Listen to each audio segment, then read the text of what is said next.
నాయుడు గారి సూపర్ 6 పథకాలు చూస్తుంటే భయం అవుతుంది. రాష్ట్ర ప్రజలు మొత్తం కూడా అర్థం చేసుకోవాలంటున్నారు కదా.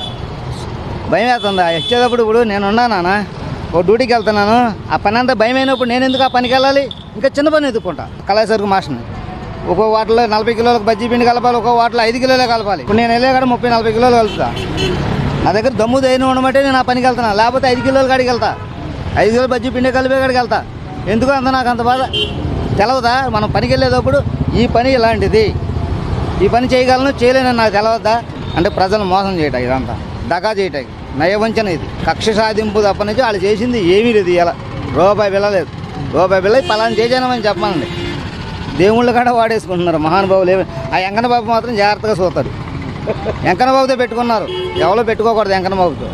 నీకు జగన్మోహన్ రెడ్డి మీద నీకేమన్నా కోపం అంటే జగన్మోహన్ రెడ్డి మీద తీర్చుకో, ఆ జైల్లో పెట్టుకో, ఎక్కడన్నా ఏమైనా చేసుకో. ఆ వెంకన్న బాబు ఎట్ట ఆయన మయానికి లాగేసేస్తాడు, ఆయనమే పెట్టేశాడు. ఆ లడ్డు అసలు ఎంత పవిత్రమైన తిరుపతి దేవస్థానం. ఆయన లోక కళ్యాణమూర్తి అంటారు. ఆయన లోక కళ్యాణం. లోకంలో ఇప్పుడు అన్ని రకాల జనాలు ఉంటారు, అన్ని కులాలు ఉంటారు, అన్ని మతాలు ఉంటారు. అంటే అందరికి సంబంధించిన దేవుడే కదా ఆయన. మరి ఆయన తీసుకొచ్చి కులాల్లో దింపేశారు. ఆ లడ్డు అన్నారు, పువ్వు అన్నారు, నెయ్యి అన్నారు, ఆ పాపం అంతా కట్టుకుంటున్నారు. ఆయన చూస్తాడు అది వెంకన్న బాబు. ఆ విషయం ఆయన సబ్జెక్ట్ ఆయన చూసుకుంటాడు. అది డైవర్ట్ చేయడాక ఈయనకేమో సనాతన ధర్మం. సనాతన ధర్మంలో ఏం చెప్పారు? సనాతన ధర్మం అంటే అసలు ఏంటి చెప్పమని పవన్ కళ్యాణ్.